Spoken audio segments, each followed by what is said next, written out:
Hi, this is Jim Musser with Upstream Ministries, and welcome back to Views from Downstream channel.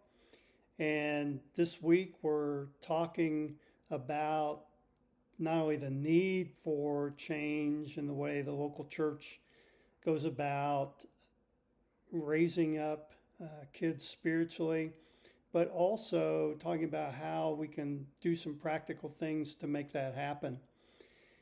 And I want to start with just some simple suggestions, and I'll do one today and do another one on Friday. Because I think this becomes such a big thing and people can get overwhelmed and intimidated by it. And I don't think it needs to be as big of a challenge as we sometimes will make it. And so I want to suggest, I mentioned this last week, I want to suggest to pastors that one simple change that you can make is to shorten your sermons to about 15 minutes. Now, I know that most of you have been trained that you're kind of the featured person in the worship service, and it's important for you to speak for 30 or 40 minutes to make sure that you have a chance to talk about the scriptures in a way that's helpful. But the reality is, we come back to this, it's a 30 to 30 minute, 40-minute monologue. And so very few people are taking notes.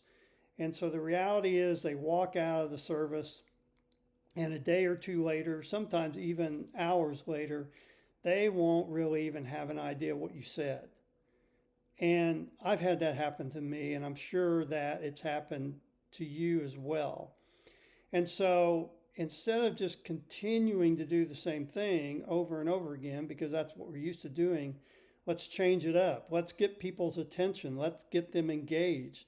And one of the ways we can do that is by shortening our sermons to like 15 minutes, but then not just so everybody can get out much earlier, but to give them time to engage in what has been spoken about in the sermon.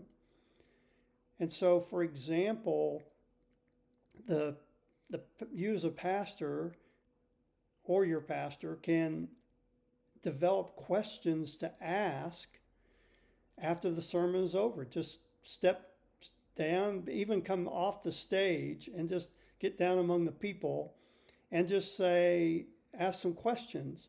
And it's almost like a small group in a sense, even though it's not small, but people can talk and give their responses to those questions that are hearkening back to your sermon. That's one way to engage them in the material that you've just shared in your sermon. Another way to do this is to formulate your own questions and then get people in your church to circle up and have a conversation around those questions. And so that, again, it's the idea is to get engagement far beyond just listening. And this is just a simple step. It's not a complete step. That isn't going to bring discipleship into the church just by doing that. But that's one small step, is start treating your members as, in a sense, equals, that they can talk with you and share their ideas, and you can share back, and there's a conversation going on.